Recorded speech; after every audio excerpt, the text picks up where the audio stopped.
पश्चिमी मेदिनीपुर के और पश्चिम बंगाल के मेरे सभी साथियों, दोस्तों, भाइयों और बहनों, सबसे पहले अखिल भारतीय किसान सभा की ओर से और मार्क्सवादी कम्युनिस्ट पार्टी की ओर से मैं आप सभी को क्रांतिकारी लाल सलाम आज के दिन करना चाहता हूं और आप सभी को धन्यवाद देना चाहता हूं जी को और आप सभी को जो आपने मुझे इस फेसबुक लाइव के कार्यक्रम के लिए बुलाया।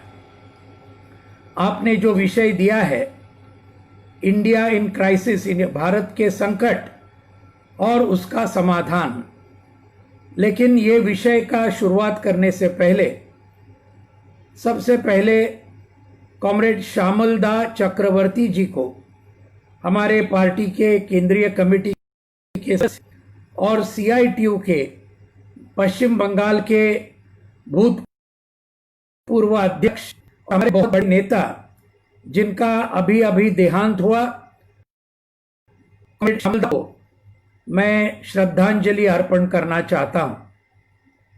साथ ही साथ हमारे जो पश्चिम बंगाल के साथी ये कोरोना के शिकार हुए, उन सभी को भी मैं श्रद्धांजलि देना चाहता हूं और बाकी है तो वो जल्द से जल्द अच्छे हो जाए, ये भी शुभकामना मैं आप सभी की ओर से हमारे सभी साथियों को देना चाहता हूं।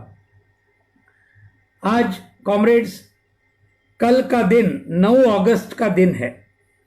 सही माने में 8 अगस्त का दिन ये वो दिन था 1942 साल में, जिस दिन महात्मा गांधी जी ने क्विट इंडिया का रेजोल्यूशन कांग्रेस के सेशन में रखा था, भारत छोड़ो, और उसके मुताबिक 9 अगस्त से लेकर एक बहुत ही जबरदस्त इस किस्म का संघर्ष ब्रिटिश साम्राज्यवादियों के खिलाफ हमारे देश की जनता ने यहां पर शुरू किया।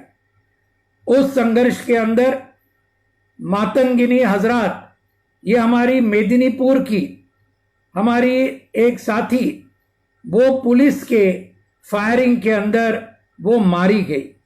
इसका जरूर मैं जिक्र करना चाहता हूं और मातंगिनी जी को, हमारी जो शहीद है, इस हमारे शहीद और बाकी सभी शहीदों को मैं लाल सलाम करना चाहता हूं। मैं ये जानता हूं कि मेदिनीपुर जिला और एक वजह से बहुत ही ऐतिहासिक जिला है।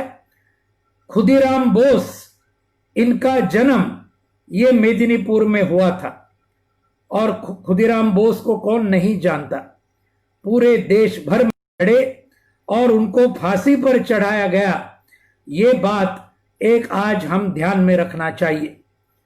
साथियों, असर में हम देखेंगे तो इस आजादी के संग्राम के अंदर लाखों लोग मारे गए। 1857 से लेकर देखिए, बिरसा मुंडा को देखिए, शहीद भगत सिंह, राजगुरु, सुखदेव, चंद्रशेखर आजाद, जतीन दास, अशफाकुल्ला खान, राम प्रसाद बिस्मिल, ऐसे कई हमारे साथियों ने ब्रिटिशों के खिलाफ लड़ते हुए अपनी जान न्यौछावर कर दी। लेकिन इस आजादी के संग्राम में सभी किस्म के लोग थे।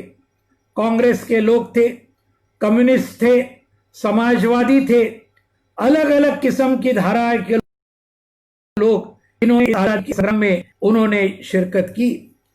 लेकिन 3 संगठन ऐसे थे जिन्होंने कभी भी ब्रिटिश साम्राज्यवाद के खिलाफ, जो कभी लड़े नहीं, कभी उन्होंने संघर्ष किया नहीं, और ये 3 थे आरएसएस, राष्ट्रीय स्वयंसेवक संघ, दूसरा था हिंदू महासभा और तीसरा था मोहम्मद अली जिन्ना की मुस्लिम लीग।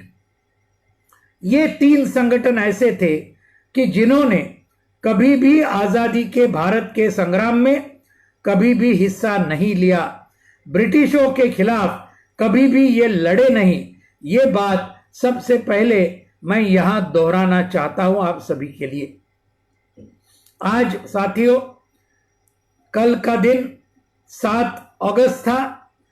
रविंद्रनाथ टैगोर जी का देहांत 7 अगस्त 1941 साल में हुआ। भारत के सबसे महान कवि, भारत के सबसे महान साहित्यिक, नोबेल प्राइज का जिनको मिला, ऐसे रविंद्रनाथ टैगोर जी का कल उनका देहांत हुआ 1941 में। रविंद्रनाथ टैगोर की याद को मैं यहाँ उनको हमारा अभिवादन देना चाहता हूँ, क्योंकि एक बहुत बड़ा मानवतावादी, इस प्रकार के साहित्यिक और कवि जिनका ये जो मानवतावाद है पूरे देश भर में फैल गया, इसका मैं जिक्र करना चाहता हूँ। खुदीराम बोस का शहादत दिन ये 11 अगस्त को आता है।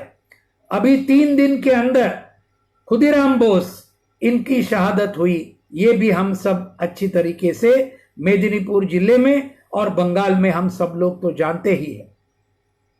साथियों, हमारे आज विषय पर हम आए, भारत का संकट और उसका समाधान। आज ये भारत का संकट बहुत अलग अलग किस्म का आज ये संकट है, ये हमने पहचानना चाहिए। सबसे बड़ा संकट आज हमारे देश में जो हुआ है वो तो हम सब जानते हैं, ये कोरोना का संकट। ये बहुत ही बुरी तरह का ये संकट हमारे देश में आज निर्माण हुआ। 30 जनवरी को पहली केस कोरोना की पाई गई और आज हम देखते हैं कि पूरे भारत में 20 लाख के ऊपर आज कोरोना के पेशेंट ये आज भारत में हुए हैं। 41,000 से ज्यादा मृत्यु ये कोरोना की वजह से हमारे देश में हुई। लेकिन ये सोचने की बात है, पहली केस 30 जनवरी को हुई। 10 लाख केस कब हुए? 21 जुलाई को, यानी 3 हफ्ते पहले 10 लाख केस हुए भारत के अंदर। और आज 21 जुलाई से लेकर आज के दिन यानी 8 अगस्त तक 10 लाख के केस 20 लाख हुए सिर्फ पिछले 21 दिन के अंदर। यानी कितनी तेजी से ये कोरोना का संकट बढ़ रहा है, ये आज हमने पहचानना चाहिए। और इसलिए इसके खिलाफ जो भी हम केयर लेना चाहिए, जो भी बातें हमको उसके बारे में सोच। साथियों, जरा कनेक्शन ये हुआ था।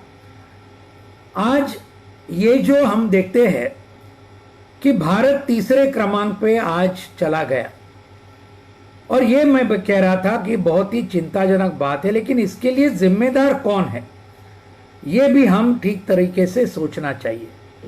आज हम देखेंगे कि सही माने में अगर हमने देखा तो आज बीजेपी की केंद्र सरकार ये कोरोना का संकट बढ़ते गया, उसके लिए पूरी तरीके से वो जिम्मेदार है पूरे भारत के लिए। हमने ये देखा कि 3 महीने, जनवरी का महीना, फरवरी का महीना और मार्च का महीना 24 मार्च तक, ये मोदी साहब क्या कर रहे थे, अमित शाह साहब क्या कर रहे थे। हमने देखा पहले तो जनवरी महीने में ब्राजील के जो फैसिस्ट विचारधारा के अध्यक्ष है जेर बोल्सोनारो, इनको इन्होंने भारत में आमंत्रित किया, और वो भी हमारे गणतंत्र दिन के दिन 26 जनवरी को। हमारे प्रमुख अतिथि कौन थे? एक फैसिस्ट विचारधारा के बोल्सोनारो, ब्राजील के अध्यक्ष को आज भारत में बुलाया मोदी साहब ने। अगले महीने किसको बुलाया? अमेरिका के अध्यक्ष, उसी किस्म के विचार के डोनाल्ड ट्रंप, इनको 24 फरवरी को भारत में बुलाया। अहमदाबाद में 5 लाख लोगों की सभा ली। ये कोरोना का संकट जब बढ़ता जा रहा था, 5 लाख लोगों की सभा मोदी साहब ने अहमदाबाद में ली। और ये सब 2 महीने इनके ये बोल्सोनारो और ट्रंप को आज स्वागत करने के लिए जो चमचेगिरी सरकार कर रही थी, इसके लिए उन्होंने वो पूरे 2 महीने गवाए। कोरोना के बारे में कुछ नहीं किया, स्वास्थ्य के बारे में कुछ नहीं किया, लेकिन यहां वो रुके नहीं। इसके आगे क्या हुआ? ये डोनाल्ड ट्रंप जब भारत में था, दिल्ली में था, उसके 1 दिन पहले इन्होंने दिल्ली में सांप्रदायिक दंगे इन्होंने शुरू किए और वहां पर हिंदू मुसलमान दंगों के तहत करीबन 50 बोलते हैं, लेकिन कम से कम 100 लोग ये दिल्ली हमारे राजधानी में मारे गए। और ये दंगे फसाद करने वाले कौन थे? आरएसएस के लोग, बीजेपी के लोग, ये सब इन्होंने ये पूरे 15 दिन दंगे फसाद दिल्ली में लगातार चले और उसके अंदर काफी बड़ा नुकसान हुआ। जाने तो गई, लेकिन बहुत बड़ा वैसे नुकसान पूरे दिल्ली में ये हुआ, ये भी हम जानते हैं। फिर भी उन्होंने कोरोना के साथ सामना करने का प्रयास नहीं किया। उसके बाद क्या उन्होंने शुरू किया? मध्य प्रदेश में चुनी हुई सरकार जो कांग्रेस की चुन के आई थी, उस सरकार को गिराने के पीछे पूरा मार्च महीने के 3 हफ्ते इन्होंने गवाए। सांसदों को खरीद किया, विधायकों को खरीद किया और ये सरकार, चुनी हुई सरकार को गिराया और अपने खुद के बीजेपी के मुख्यमंत्री को वहां बिठाया। 23 मार्च को बिठाया और उसके बाद मोदी साहब 24 मार्च को उन्होंने प्राइम मिनिस्टर के रूप में पूरे देश को संदेश दिया, टीवी के ऊपर गए और क्या कहा उन्होंने कहा, महाभारत का जंग जो 18 दिन में जीता गया था, अभी 21 दिन का लॉकडाउन हम आज ऐलान कर रहे हैं और आज 21 दिन के अंदर पूरा भारत ये कोरोना के ऊपर मात करेगा, उसको डिफीट करेगा। ये आप सभी ने मोदी साहब का 24 मार्च का भाषण आप सभी ने सुना होगा। क्या हुई हालत साथियों? ये हुई जब 24 मार्च को इन्होंने भाषण किया, तब भारत के अंदर सिर्फ 10 मौतें हुई थी कोरोना की वजह से। सिर्फ 536 केस थी कोरोना की पूरे भारत के अंदर, और आज वो केस गई है 20 लाख के ऊपर। आज मौतें हुई है 41,000 के ऊपर। यह है मोदी साहब का कोरोना के साथ लड़ने का महाभारत स्टाइल जो उन्होंने ऐलान किया था। वो क्या हुआ, ये आज सब आप और हम अच्छी तरीके से देख रहे हैं। आपके बंगाल में ममता बनर्जी की टीएमसी की सरकार, इन्होंने कोरोना का कैसे सामना किया, ये भी पूरी दुनिया जानती है, पूरा देश जानता है। बंगाल के हमारे साथी तो हमसे कई गुना ज्यादा अच्छा जानते हैं। क्या किया ममता जी ने? पहले तो कुछ महीने हमें मुंबई में खबर आ रही थी कि कोरोना की केसेस दबाने का पूरा कोशिश बंगाल में ये टीएमसी की सरकार ने की। कह रहे थे कोरोना है ही नहीं बंगाल में, कोरोना के केसेस है ही नहीं, जो मरते हैं वो कोरोना की वजह से नहीं मरते हैं, वो दूसरे किसी रोग की वजह से मरते हैं। तो पहले 2-3 महीने तो इन्होंने इनकार करने का ही पूरा प्रयास किया, और उसके बाद जो बंगाल की जनता है, जो हमारे प्रवासी मजदूर है, उनको तो पहले ममता जी ने कहा कि हम एक भी बंगाल का प्रवासी मजदूर जो बंगाल का खुद है लेकिन वो हम बंगाल में नहीं लेंगे, उसको लाने के लिए हम ट्रेन नहीं छोड़ेंगे।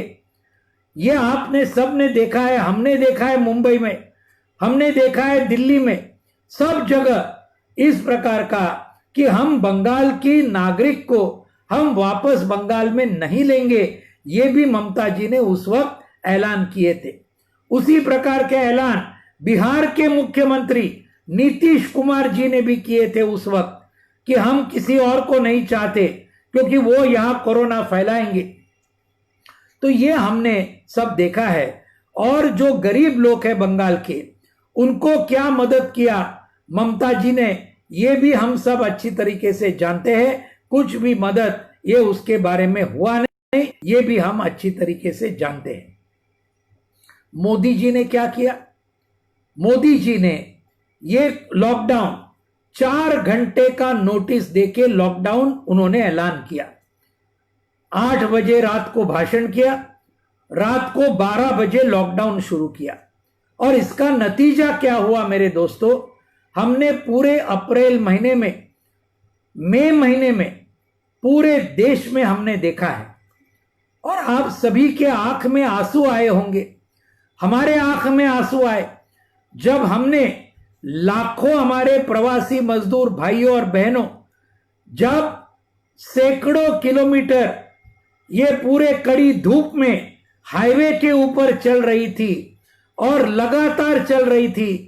ये जो दृश्य हमने टीवी पे देखा, हमने हमारे अखबारों में देखा, तब हमको बहुत बड़ा शौक हुआ। ऐसा शौक न होने वाला कोई भी हमारे देश का नागरिक नहीं होगा जिसने वो पूरे सीन्स देखे होंगे। हमने देखे गरोदर होने वाली मां ये चल रही थी सैकड़ों किलोमीटर, हमारी बूढ़ी औरतें, हमारी माएं, हमारे बाप ये चल रहे थे, छोटे छोटे हमारे बच्चे चल रहे थे, लेकिन उनके लिए कोई भी बंदोबस्त ये बीजेपी के केंद्र सरकार ने 2 महीने तक नहीं किया। और श्रमिक स्पेशल ट्रेन चलाई तो भी उसमें से आज इनको पैसा देना चाहिए हमको जाने के लिए वापस गांव में, इसके लिए ये भी उन्होंने ये करने का ऐलान किया। तो ये हमने सबने देखा है। मजदूरों को जो रोजमर्रा को आज डेली वेजेस के ऊपर जो जीते हैं, उनका पूरी तरह से सत्यानाश हुआ। हमारे किसानों का सत्यानाश हुआ, हमारे खेतीहार मजदूरों का वो सत्यानाश हुआ। यानी देश का हर मेहनत कश औरत हो या मर्द हो, बच्चा हो या बूढ़ा हो, आज उनके ऊपर एक बहुत बड़ा संकट, जो भारत के ऊपर पहला संकट है, ये उनके ऊपर आज गुजरा। ये हमने पिछले 5 महीने में लगातार हम देखते हैं। कोई मदद नहीं, कोई भी मदद नहीं। पहले दिन से मार्क्सवादी कम्युनिस्ट पार्टी ने 3 मांगे रखी थी मोदी सरकार के पास। और ये पहली मांग थी कि हर परिवार को जो इनकम टैक्स नहीं भरता है, वो हर परिवार को 7,500 रुपए ये उनके परिवार को मोदी सरकार ने हर महीना देना चाहिए जब तक ये कोरोना का संकट नहीं हटता। ये पहली मांग थी। दूसरी मांग हमारी क्या थी? 10 किलो अनाज हर व्यक्ति को मुफ्त में मिलना चाहिए। आज ये 5 किलो दे रहे हैं, लेकिन वो भी सबको नहीं मिल रहा, और वो भी पूरे परिवार को ये पूरी तरह से आज बिल्कुल ये नहीं होता है। हमने मांग की है 10 किलो आज धान मिलना चाहिए, चावल मिलना चाहिए। और उसके साथ में चावल किसके साथ पकाओगे भाई? अगर दाल नहीं होगी तो, अगर वो पकाने के लिए तेल नहीं होगा तो, हमारे रोज के चाय के लिए अगर चीनी नहीं हो तो ये सब बातें भी ये आज सरकार ने देनी चाहिए। करोड़ों टन अनाज और बाकी दाल और ये सब सरकार के गोदामों में आज भर कर पड़ा है, लेकिन आज हमारी जनता के लिए देने के लिए इनकी बिल्कुल दानत नहीं है, ये नहीं देना चाहते बीजेपी का केंद्र सरकार। ये हमने ठीक तरीके से समझना चाहिए। साथियों, ये सब हुआ। उसके साथ संकट नंबर 2 हमारे देश के सामने, और वो संकट क्या है? हमारी अर्थव्यवस्था का संकट। हमारे अर्थव्यवस्था के अंदर ये कोरोना आने के पहले ही मंदी का संकट, ये रिसेशन का जिसको हम कहते हैं, ये पूरे हमारे देश के ऊपर मंडरा रहा था। ये संकट अर्थव्यवस्था के ऊपर, बेरोजगारी बढ़ रही थी, कारखाने बंद हो रहे थे, किसान हमारे बड़े पैमाने पर लाखों की तादाद में आत्महत्या कर रहे थे। हमारे बंगाल के साथी जानते हैं 1995 से लेकर अभी 2020 तक पिछले 25 साल में हमारे देश के 4 लाख से ज्यादा किसानों ने आत्महत्या की है कर्जे की वजह से, ये नव उदारवादी नीतियों की वजह से।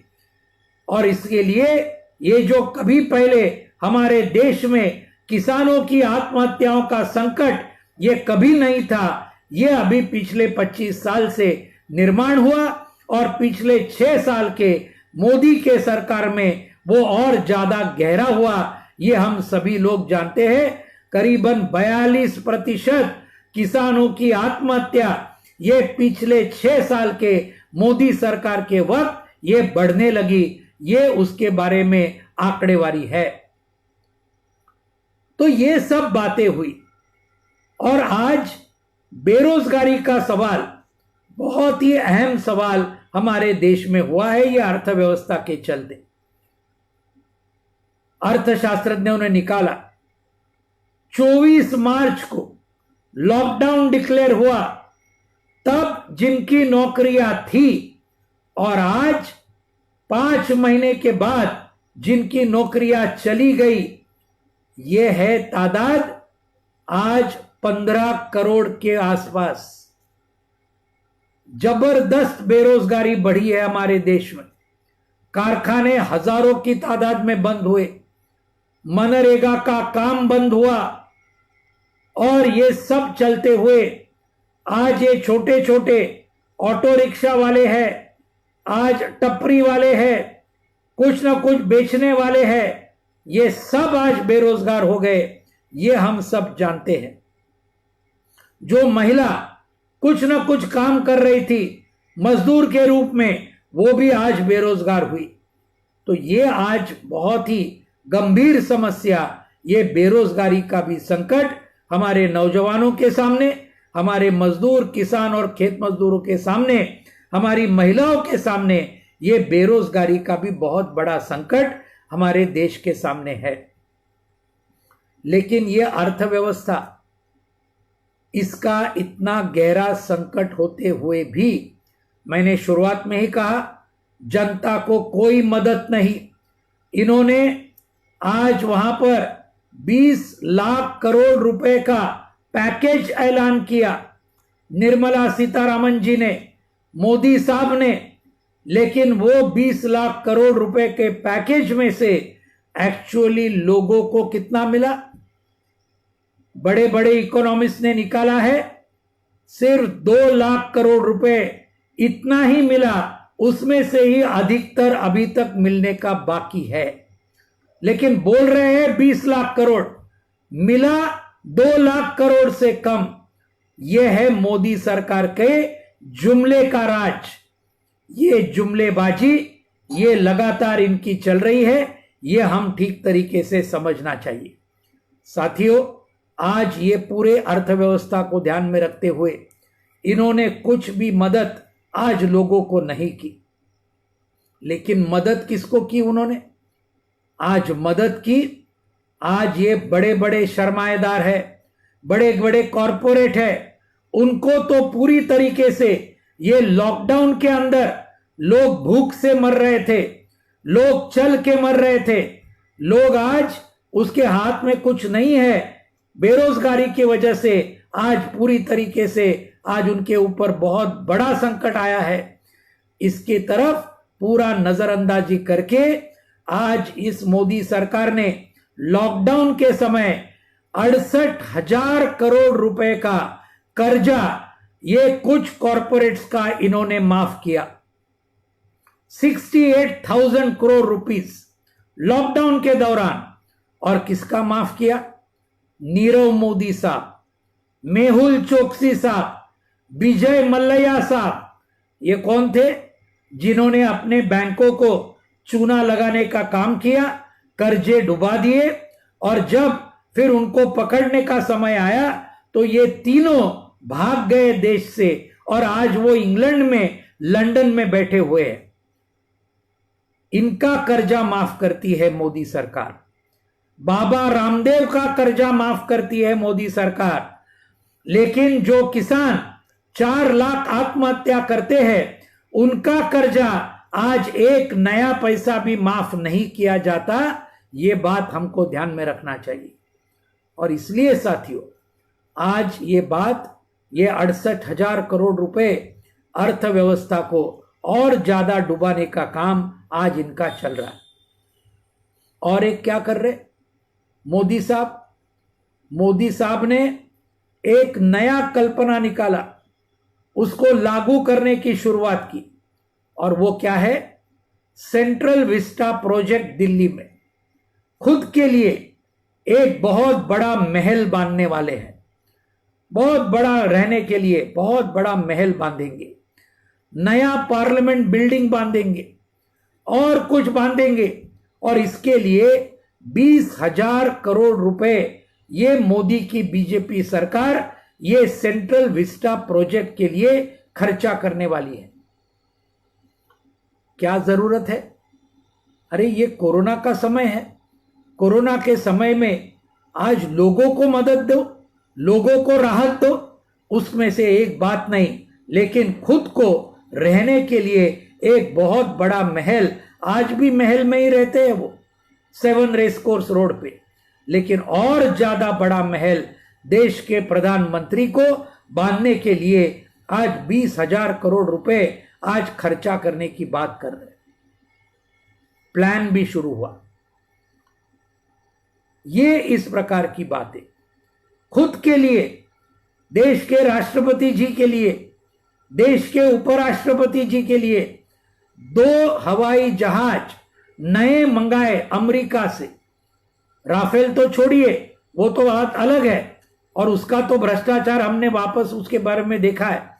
लेकिन इनको ये विदेश में जब जाएंगे, देश में जब जाएंगे, स्पेशल विमान बोइंग के ये इन्होंने खरीद किए।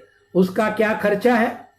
2 हवाई जहाज का 8,500 करोड़ रुपए। सिर्फ 3 लोग उसको इस्तेमाल करेंगे, राष्ट्रपति जी, उपराष्ट्रपति जी, प्रधानमंत्री जी। 8,500 करोड़ इसके लिए खर्चा करने के लिए इनके पास है। आज जो है ये हवाई जहाज नहीं थी क्या इनके पास? सब है, लेकिन ये पूरे आइश आराम में ये रहना चाहते हैं। हमारे लोग मर गए, लेकिन ये लॉकडाउन में आपने पिछले हफ्ते एक न्यूज पढ़ी होगी और वो न्यूज चौंकाने वाली न्यूज है। मुकेश अंबानी साहब आज देश में, पूरे दुनिया में सबसे अमीर 5 नंबर के व्यक्ति करके उनका ऐलान हुआ। पूरे दुनिया के जो सबसे अमीर लोग हैं उसके अंदर आज मुकेश अंबानी जी 5 नंबर पे गए हैं, ये लॉकडाउन के जरिए और लॉकडाउन होने के बावजूद। तो कौन पैसा कमा रहा है? कौन मुनाफा और ज्यादा तरीके से कर रहा है? तो ये अंबानी, अदानी और ये बाकी बड़े बड़े सरमाएदार, बड़े बड़े कॉरपोरेट्स और ये मल्टीनेशनल कॉरपोरेशन, ये भी उसके अंदर हाथ धो के ये काम कर रही है। और उनकी सभी नीतियां मोदी सरकार की, इनको मालो माल करने के लिए आज वो पूरी तरीके से आज चल रहा है। आप देखेंगे रेलवे का निजीकरण, प्राइवेटाइजेशन, कोयला खदानों का निजीकरण, हमारा बीमा धंधा, उसका इंश्योरेंस का निजीकरण, बैंकों का निजीकरण, बीएसएनएल का निजीकरण यानी टेलीकॉम का, ऐसा एक भी चीज नहीं रहा। पूरा देश बेचने को निकाला है मोदी साहब ने और बीजेपी के सरकार ने। और किसको बेचेंगे?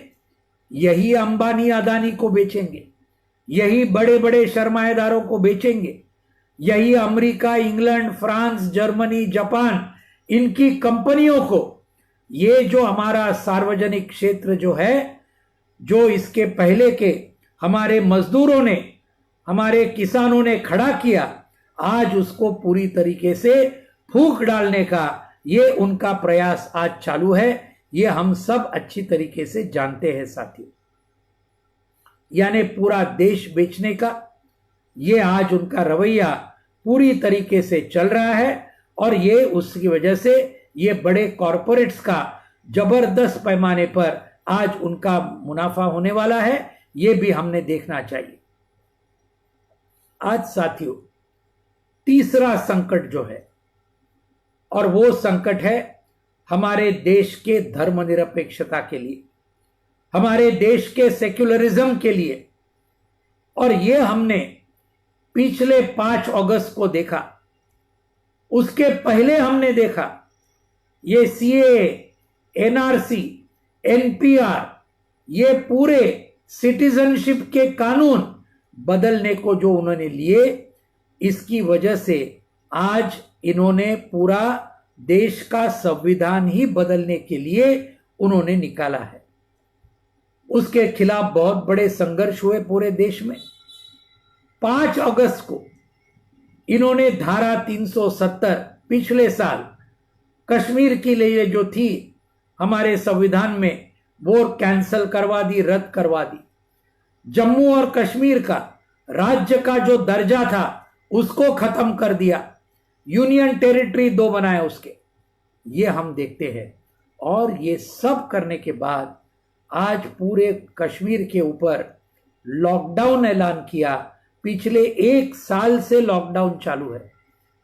हमारे साथी मार्क्सवादी कम्युनिस्ट पार्टी के पूर्व विधायक जो 3 बार कश्मीर से जीत के आए, कॉमरेड मोहम्मद यूसुफ तारिगामी, वो बोलते थे, अरे भाई भारत में आपको तो सिर्फ 4 महीने लॉकडाउन का, ये कोरोना के समय आज आपको सामना करना पड़ा, लेकिन हम लोग तो आज पूरे 1 साल तक कश्मीर के अंदर लॉकडाउन का हम सामना कर रहे हैं, लॉकडाउन का अनुभव ले रहे हैं। हजारों लोग आज भी जेल में बंद है कश्मीर में, या तो हाउस अरेस्ट के अंदर है। ये बात हमको ध्यान में रखना चाहिए। सिर्फ कश्मीर क्यों चुना? 370 धारा है, 371 धारा पूरे नॉर्थ ईस्ट इंडिया के लिए है, ईशान्य भारत के लिए है। वहां नहीं किया, सिर्फ 370 और कश्मीर को क्यों टारगेट किया? क्योंकि वो अकेला मुस्लिम मेजॉरिटी हमारे देश का राज्य है, और इसलिए उसको खत्म करने के लिए इन्होंने सब कदम उठाए। ये हमने आज देखा। दिल्ली के सांप्रदायिक दंगे के बारे में मैंने पहले ही बताया आपको, और अभी 3 दिन पहले क्या किया, वो भी 5 अगस्त को जम्मू कश्मीर का राज्य का दर्जा खत्म करने के पहले बरसी पर, 370 धारा खत्म करने के पहले बरसी पर 5 अगस्त को मोदी साहब अयोध्या गए और राम मंदिर का निर्माण उन्होंने शुरू किया। ये क्यों किया? हमारा तो स्पष्ट कहना है कि आज कोरोना का सामना करने में जो बहुत बड़ी नाकामयाबी मोदी सरकार की हुई है, अर्थव्यवस्था के साथ जो आज डील करना चाहिए, गरीब लोगों को मदद करना चाहिए, यह तीनों में से कुछ नहीं किया प्रधानमंत्री जी ने। इसके खिलाफ का जो जनता का ध्यान है, ये दूसरी तरफ आज लेके जाने के लिए आज राम मंदिर की अयोध्या की बात चल रही है। फिर से पोलराइजेशन, एक ध्रुवीकरण हिंदू और मुसलमानों के बीच करने के लिए फिर से राम मंदिर का मुद्दा आज फिर से उठाया है। आप देखिए साथियों, ये कोरोना का संकट हुआ, सही में हमने देखना चाहिए। सभी मंदिर बंद हुए, सभी मस्जिद बंद हुए, सभी चर्च बंद हुए, सभी गुरुद्वारा बंद हुए। शुरू क्या था? सिर्फ अस्पताल शुरू थे, सिर्फ दवाखाने शुरू थे, मेडिकल शुरू था, हमारे जो हेल्थ वॉरियर्स है, हमारे डॉक्टर, हमारे नर्सिस, हमारी कर्मचारी, हमारी आशा वर्कर, हमारी आंगनवाड़ी वर्कर, ये सब काम कर रही थी, लोगों को राहत दे रहे थे। लेकिन मंदिर मस्जिद तो सब बंद ही थे ना इतने महीने। तो अभी और एक मंदिर बांध के क्या होने वाला है? चमत्कार। कोरोना जाने वाला है, बेरोजगारी खत्म होने वाली है, मजदूरों का हाल जो हुआ है वो कम होने वाला है। इसमें से कुछ नहीं होने वाला। तो लोगों का ध्यान दूसरी तरफ खींचने के लिए आज ये राम मंदिर का निर्माण की जो घोषणा हुई है और उसकी शुरुआत हुई है, ये उसकी तरफ है। और भारत के संविधान में जो सेक्युलरिज्म का प्रिंसिपल है, धर्मनिरपेक्षता का जो है, उसके ऊपर भी आज अलग अलग किस्म से मुस्लिमों के ऊपर हमले, दलितों के ऊपर हमले, आदिवासियों के ऊपर हमले और सभी गरीबों के ऊपर हमले, चाहे वो हिंदू भी हो या दूसरे किसी भी धर्म के हो। ये है सच्चाई हमारे देश की, आज की व्यवस्था की, आज के सरकार की। और इसलिए ये धर्मनिरपेक्षता के लिए हमको झगड़ना होगा, हमको संघर्ष करना होगा। और ये बात घर घर में, हमारे गांव गांव में, हमारे मोहल्ले मोहल्ले तक हमको लेके जाना पड़ेगा। आज साथियों, चौथा संकट हमारे देश के ऊपर है। और ये चौथा संकट कौन सा है? जनतंत्र के ऊपर जो हमला है, डेमोक्रेसी के ऊपर जो अटैक है, ये आज अलग अलग जगह से हो रहा है। पहले मैं बंगाल का जरूर यहां जिक्र करूंगा। बंगाल में 2011 से ये जनतंत्र के ऊपर हमला ममता बनर्जी के टीएमसी के सरकार के चलते लगातार शुरू हुआ है। मेदिनीपुर जिले में हमारे 300 से ज्यादा साथी ये हमले में मारे गए, शहीद हुए। उन सभी को हम लाल सलाम करना चाहते हैं। लाल झंडे के लिए आपने अपनी जान गंवाई। बंगाल में हजारों हमारे साथी 2011 के बाद अभी 2020 9 साल हुए, हर साल सैकड़ों लोगों को ये टीएमसी के गुंडों ने, ये उसके अंदर पुलिस ने यहां मार डाला, उनको शहीद किया। यह है बंगाल में जनवाद के ऊपर हमला। हमारे मेदिनीपुर जिले में 150 से ज्यादा साथी है जिनको कई साल जेल में रखा है, अंडर ट्रायल्स के रूप में। मुकदमा चलता नहीं है लेकिन फिर भी उनको जेल में दबा के रखा है।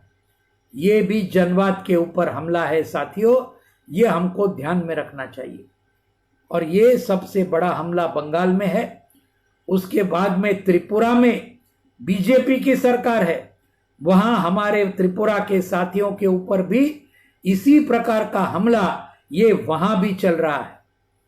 लेकिन देश भर में क्या परिस्थिति है? देश भर में आप देखेंगे कि आज मोदी सरकार ने ये जनवाद के ऊपर हमला करने का कोई भी कसर नहीं छोड़ा। सिर्फ अभी इमरजेंसी एक्चुअली डिक्लेयर करने की बाकी है, लेकिन अनडिक्लेयर्ड इमरजेंसी हमारे देश में शुरू हुई मोदी सरकार के चलते। क्या क्या किया आप देखेंगे। अलग अलग हमारे जवाहरलाल नेहरू यूनिवर्सिटी के छात्र जब फी बढ़ोतरी के खिलाफ लड़ रहे थे, उनके ऊपर पुलिस चलाई, उनके ऊपर गुंडे चलाए। हमारी जेएनयूएसयू की जो अध्यक्षा है, बंगाल की है, हमको उसका अभिमान है, कॉमरेड ऐशी घोष, उनके ऊपर क्या बीता यह आप सभी ने देखा होगा। उनका सर फोड़ डाला वो गुंडों ने। कई दूसरे छात्र और हमारे शिक्षकों को पूरी तरीके से मारा। ये जवाहरलाल नेहरू विश्वविद्यालय में हुआ। जामिया मिलिया विश्वविद्यालय में कई छात्रों को गिरफ्तार किया और उनमें से एक जो कश्मीर की हमारी 21 साल की हमारी छात्रा थी, उसका नाम है सफूरा जरगर, मुस्लिम समाज की है, 3 महीने की गर्भवती है, लेकिन उसको भी गिरफ्तार किया पूरे तरह से गलत केस में, गलत केस, उसको गिरफ्तार किया, 3 महीने जेल में रखा, तिहाड़ जेल में। बाद में उसको जब जमानत मिली 3 महीने के बाद फिर रिहा किया। और भी अपना जामिया मिलिया के कई छात्र और छात्राओं को गिरफ्तार किया है, जेएनयू के छात्रों को गिरफ्तार किया है, अलीगढ़ मुस्लिम यूनिवर्सिटी के छात्रों को गिरफ्तार किया है। भीमा कोरेगांव हमारे महाराष्ट्र में आता है, पुणे जिले में, वहां पर दलितों के ऊपर हमला किया 3 साल पहले, और हमला करने वाले ये आरएसएस के लोग थे, उनको पूरी तरीके से छोड़ दिया। और गिरफ्तार किसको किया? गिरफ्तार किया सुधा भारद्वाज जैसे एक समाज सेविका को, शोमा सेन नाम के प्राध्यापक को, डॉक्टर आनंद तेलतुंबड़े को, वरवर राव जो आंध्र प्रदेश के क्रांतिकारी कवि है, उनको गिरफ्तार किया। ऐसे 12 लोग जो ह्यूमन राइट्स के लिए, मानवाधिकार के लिए लड़ते हैं, उन सभी को आज उन्होंने गिरफ्तार करके 2 साल से ज्यादा रखा है। कोई चार्जशीट नहीं, कोई भी सबूत नहीं, लेकिन अंदर डाल के रखा है 12 लोगों को। ये सब चल रहा है साथियों। और आज हमारी जो अलग अलग सीबीआई है, एनफोर्समेंट डायरेक्टरेट है, दूसरे हमारे जो बाकी पुलिस तो है ही है, लेकिन इसका पूरा इंतजाम, पूरा इस्तेमाल आज ये हमारी आवाज को दबाने के लिए पूरी तरीके से हो रहा है। हमारी जुडिशरी भी, हमारी न्याय व्यवस्था जो इस वक्त में जनता के पक्ष में आगे आने वाली चाहिए थी, लेकिन दुर्भाग्य से हमको ये कहना पड़ता है कि हमारी न्याय व्यवस्था भी आज जनता के पीछे आज खड़ी नहीं है। ये हमको ध्यान में रखना चाहिए। तो ये पूरा आज जनवाद के ऊपर हमला है, बंगाल में टीएमसी के तरफ से, पूरे देश भर में बीजेपी की तरफ से। ये हमको ध्यान में रखना चाहिए। और इसलिए साथियों, आज ये बहुत ही बड़ा, एक्चुअली अगर देखा जाए तो डॉक्टर बाबा साहेब अंबेडकर ने, जिनको घटना के, हमारे संविधान के शिल्पकार कहते हैं, अर्थात उसके अंदर जवाहरलाल नेहरू भी थे, वल्लभ भाई पटेल भी थे, मौलाना अबुल कलाम आजाद साहब भी थे, इन सभी ने और पूरे हमारे संविधान समिति ने उसको बनाया। लेकिन आज ये पूरे संविधान के ऊपर बहुत बड़े हमले, जो इसके पहले कभी भी इस प्रकार के हमले हमारे संविधान के ऊपर नहीं हुए, ये हमले आज ये मोदी सरकार, बीजेपी और आरएसएस की सरकार आज करने जा रही है। ये सब के खिलाफ आज हमारा एक बहुत बड़ा संघर्ष पूरे देश में आज हमने शुरू किया है, और वो जीत के ही हम रखेंगे, इसमें कोई दो राय नहीं है। आज हम देखते हैं हमारे देश में ये पूरे केंद्र सरकार का रवैया, अर्थव्यवस्था के साथ क्या डील किया, कोरोना के साथ क्या डील किया, हमने सबने देखा। पूरे नाकामयाब रहे, फेल हो गए। लेकिन उसके अधिकतर राज्य सरकार, आपकी बंगाल की टीएमसी की सरकार पूरी तरीके से फेल हो गई। लेकिन एक सरकार साथियों है, जिस सरकार ने सही में चमत्कार किया, कोरोना के साथ लड़ते लड़ते भी और जनता को राहत देने में भी। और ये सरकार कौन सी है?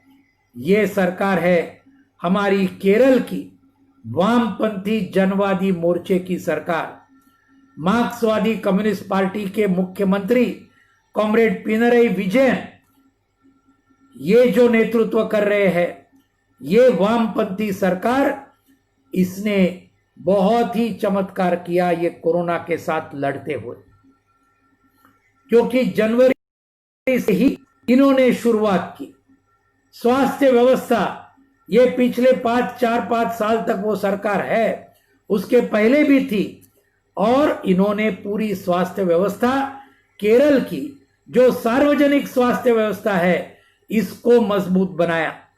बाकी जगह में क्या हुआ, ये नव उदारवादी नीतियों के चलते सार्वजनिक स्वास्थ्य व्यवस्था उसको खत्म कर दिया गया, और ये निजीकरण स्वास्थ्य के अंदर बड़े बड़े अस्पताल प्राइवेट वाले इसको बड़ा किया, ये हम देखते हैं। और इसके चलते हमने देखा है ये कोरोना के संकट में प्राइवेट हॉस्पिटल में अगर आप भर्ती हो जाओ तो एक दिन का 1 लाख रुपया बिल आता है, एक दिन का 2 लाख रुपया बिल आता है। अरे कौन जा सकेगा ये हॉस्पिटल में, प्राइवेट में कौन जा सकेगा भाई। लेकिन ये है सच्चाई। लेकिन ये पूरे पिछले 30 साल की जो नीतियां है, नव उदारवादी नीतियां, सभी को निजीकरण करो, सभी को प्राइवेटाइज करो, और जो देश का है, राष्ट्र की संपत्ति है, उसको बेच डालो, ये है पूरा तरीका अभी के बीजेपी के सरकार का। तो इसलिए केरल के सरकार ने एक बहुत बड़े पैमाने पर, एक तो ये था मई जून महीने तक पूरे ऑलमोस्ट 0 पे केस आए थे, कई दिन ऐसे गए एक भी कोरोना का पेशेंट नहीं पाया गया केरल के अंदर। अभी थोड़े बढ़े हैं, क्योंकि केरल में जो लोग आते हैं गल्फ से है, दूसरे विदेशों से है, हमारे देश से जो लोग वापस केरल गए, जो केरल के नागरिक है, उसकी वजह से थोड़ा सा बढ़ा है उधर। लेकिन उसको भी काबू में लाने का पूरा प्रयास आज केरल का सरकार और केरल की जनता वहां कर रही है। आज भी सबसे कम केस ये केरल के अंदर है, जहां पे वामपंथी सरकार आज वहां पे है। साथियों, ये भी आप देखिए, केरल का मैंने हमारे देश का उदाहरण दिया, लेकिन दुनिया में आप देखिए, दुनिया में कौन से देश ये कोरोना के साथ कामयाबी के साथ झगड़े हैं। ये देश है सिर्फ समाजवादी देश, क्यूबा जैसा देश, वियतनाम जैसा देश, उत्तर कोरिया जैसा देश, लाओस जैसा देश। ये जो समाजवादी देश है, इन्होंने कोरोना का कामयाबी के साथ सामना किया है। चीन में शुरू हुआ, ये बात सही है, लेकिन आज चीन ने भी उसको कंट्रोल किया है। ये आज हम देखते हैं, और इसका कारण है समाजवादी देशों में, लाल झंडों के देशों में सार्वजनिक स्वास्थ्य व्यवस्था ये बहुत ही मजबूती के साथ इन्होंने बांधी है, और इसकी तरफ आज हम ध्यान खींचना चाहिए। क्यूबा ने तो अपने डॉक्टर ये कोरोना के काल में 50 से ज्यादा देशों तक भेजे हैं उनको मदद करने के लिए। 50 से ज्यादा देशों को आज क्यूबा के डॉक्टर वहां जाकर वो मदद कर रहे हैं। किसी ने मांग उठाई, एकदम सही है, कि इस साल का नोबेल प्राइज फॉर पीस ये सही माने में क्यूबा के डॉक्टर्स को मिलना चाहिए। ये किसी ने एकदम सही मांग ये उठाई है, इसमें कोई दो राय नहीं हो सकती। तो ये है, वियतनाम ने कई चीज अलग अलग देशों को मेडिसिन भेजा, दूसरे कई मास्क भेजे, ये सब हमने देखा है। और ये कोरोना के संकट ने पूंजीवाद और समाजवाद, इसके बीच का जो फासला है, जो फर्क है, ये कोरोना के संकट ने फिर से बहुत बड़े पैमाने पर उसको अधोरेखित किया है, उसको स्पष्ट किया है। और वही हमारे देश में बाकी सभी राज्य और हमारा केंद्र सरकार एक तरफ और केरल का वामपंथी सरकार दूसरी तरफ, इसके अंदर का फर्क ये हम देखते हैं। केरल के सरकार ने 20,000 करोड़ रुपए पैकेज दिए सभी जनता के अलग अलग तबकों के लिए, लेकिन मोदी जी जैसा नहीं 20 लाख करोड़ का पैकेज डिक्लेयर करने का और 2 लाख करोड़ भी नहीं देने का, ये बात नहीं है। वहां तो 20,000 करोड़ ये पूरे जनता को दिया गया केरल के अंदर। ये है फर्क और ये हमको ध्यान में रखना चाहिए साथियों। ये सब चीज ध्यान में रखते हुए आखिरी 2 मुद्दे मैं रखना चाहता हूं। वो मुद्दे ये है कि आज ये पूरा जो आज चल रहा है माहौल, इसके खिलाफ हमारे संघर्ष और तेज हमको करने पड़ेंगे। जनता तक जाना पड़ेगा, जनता के दिलों को और दिमागों को हमको जीत लेना पड़ेगा साथियों।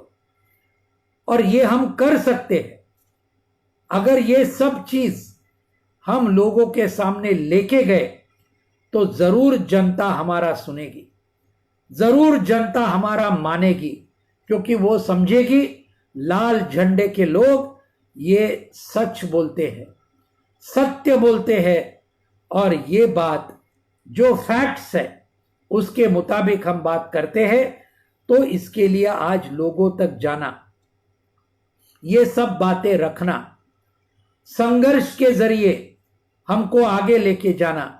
ये कोरोना के पहले बहुत बड़े संघर्ष हमारे देश में वामपंथी दलों ने लिए थे, हमारे CITU ने लिए थे, हमारी किसान सभा ने लड़े थे, हमारी SFI DYFI अखिल भारतीय जनवादी महिला संगठन, हमारा अखिल भारतीय खेत मजदूर यूनियन, ये सभी हमारे संगठनों ने एक बहुत बड़े संघर्ष इसके पहले हमने लड़े हैं।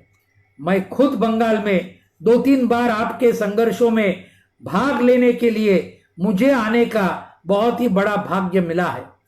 सिलीगुड़ी में मैं आया था, 10,000 किसान और खेत मजदूरों का 2 साल पहले बहुत ही जबरदस्त मोर्चा निकला सिलीगुड़ी में, और उसमें आने का मुझे भाग्य मिला। दूसरे जगह में आने का मुझे ही मिला। ये मैं मेरे इसके अंदर एक बहुत भाग्य समझता हूं। तो साथियों, ऐसे बड़े संघर्ष हुए, राजस्थान में हुए, बड़े CITU के स्ट्राइक हुए, हमारे महाराष्ट्र में 2017 में 11 दिन का किसानों ने स्ट्राइक किया। मजदूर तो हरगिज स्ट्राइक करते हैं, लेकिन पहली बार किसानों ने महाराष्ट्र में स्ट्राइक किया 11 दिन। स्ट्राइक का मतलब क्या था?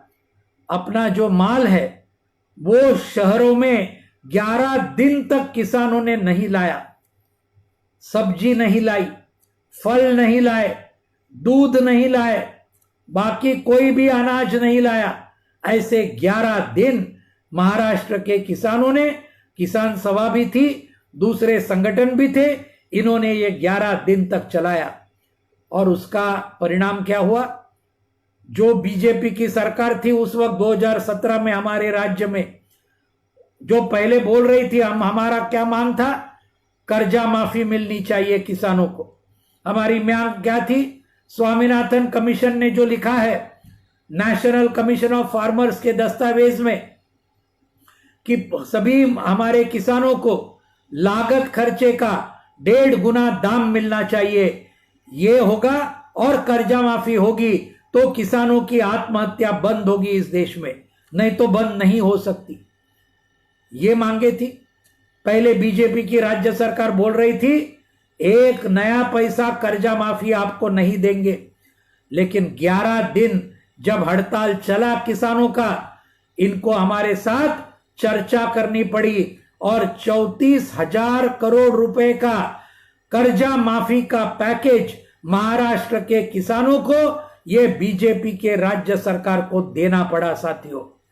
34,000 करोड़ रुपए का, उनमें से 21,000 करोड़ रुपए का एक्चुअली किसानों को मिला है पिछले 2-3 साल में।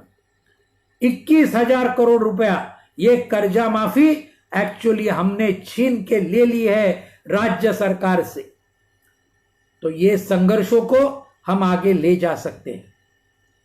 2018 में अखिल भारतीय किसान सभा ने स्वतंत्र रूप से, जिसको आप अच्छी तरीके से जानते हैं, 7 दिन का किसान लॉन्ग मार्च हमने निकाला।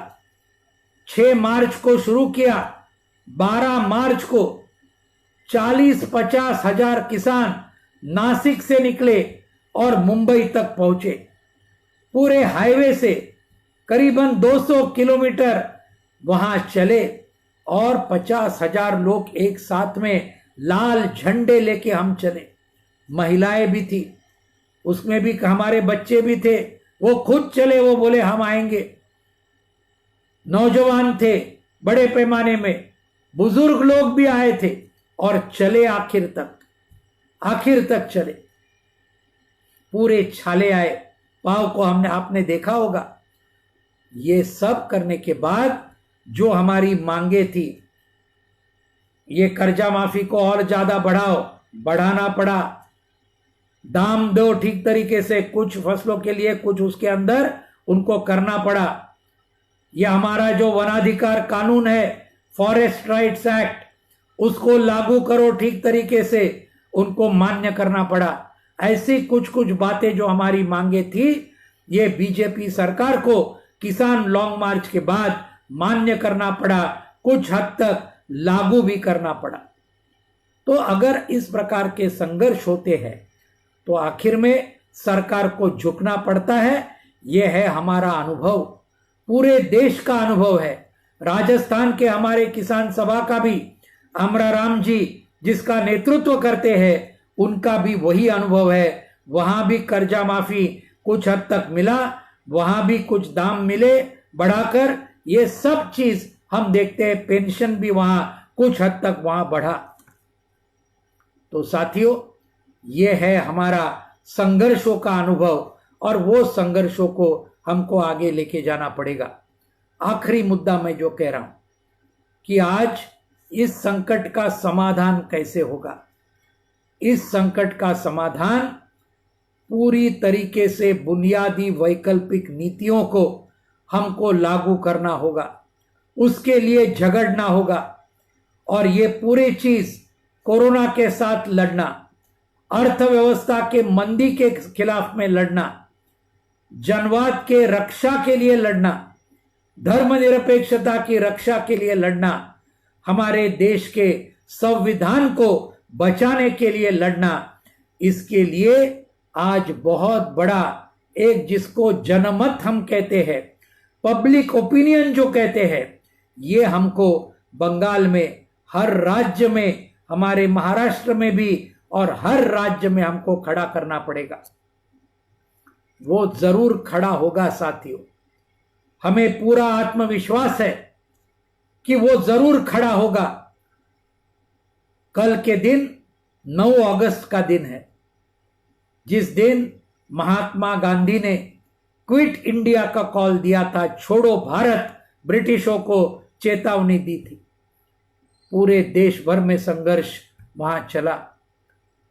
हमारे सभी जन संगठनों ने, CITU ने, किसान सभा ने, खेत मजदूर यूनियन ने और साथ में हमारी जनवादी महिला संगठन DYFI, SFI, इन सभी ने उसको समर्थन दिया है। सिर्फ इन्होंने नहीं, अखिल भारतीय किसान संघर्ष समन्वय समिति, 250 से ज्यादा किसान संगठन जिसके अंदर है, वो पूरी तरीके से ये 9 अगस्त के संघर्ष में हमसे कंधा मिलाकर आज वो चल रहे हैं, उसके अंदर शरीक हो रहे। भूमि अधिकार आंदोलन, 100 से ज्यादा संगठन है किसान और खेत मजदूरों के। उन्होंने कहा 9 अगस्त को हमारा भी पूरा समर्थन है।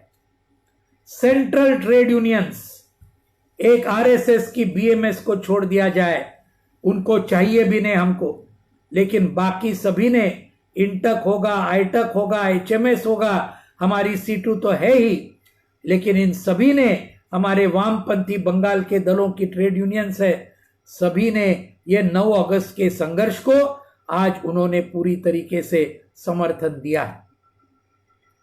आप शायद बंगाल में 10 अगस्त को करेंगे क्योंकि लॉकडाउन है आज और कल, लेकिन आज मैं आपको बताऊं 8 तारीख को भी हुआ।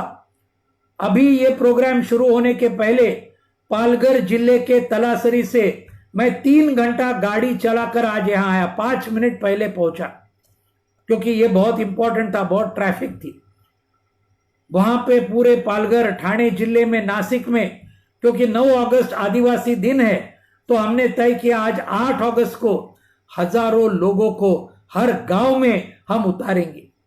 और हजारों लोग उतरे हर गांव के अंदर, पालघर जिले में, ठाणे जिले में, नासिक जिले में, अहमदनगर जिले में, नंदुरबार जिले में, जहां आदिवासी है वहां पर आज हमने 8 अगस्त तय किया था। बाकी महाराष्ट्र में 9 अगस्त होगा, पूरे देश भर में 9 अगस्त होगा, बंगाल जैसे और दूसरे कुछ राज्यों में जहां लॉकडाउन है वहां 10 अगस्त को होगा। और हमें पूरा विश्वास है कि आप 10 अगस्त का बंगाल के हमारे सभी साथी, पश्चिम मेदिनीपुर जिले के तो पूरी तरीके से आगे रहेंगे, उसमें कोई दो राय नहीं है, लेकिन पूरे बंगाल के हमारे साथी ये 10 अगस्त को लाखों लोगों को लामबंद करेंगे मोदी सरकार के खिलाफ। ये ममता सरकार के खिलाफ भी, दोनों के खिलाफ हमारा संघर्ष लगातार जारी रहेगा। और ये संघर्ष के जरिए बंगाल के अंदर जो हमारा वामपंथी मोर्चा है, वाम मोर्चा है, उसको और ज्यादा तगड़ा बनाना और ज्यादा मजबूत बनाना, लोगों की तरफ जाकर लोगों को बहुत ही अपने तरफ खींच लेना, आकर्षित करना, ये काम बंगाल के हमारे लड़ाकू साथी जिन्होंने बहुत शहादत दी है हमारे लिए, लाल झंडे के लिए सबसे ज्यादा शहादत आजादी के संग्राम होगा।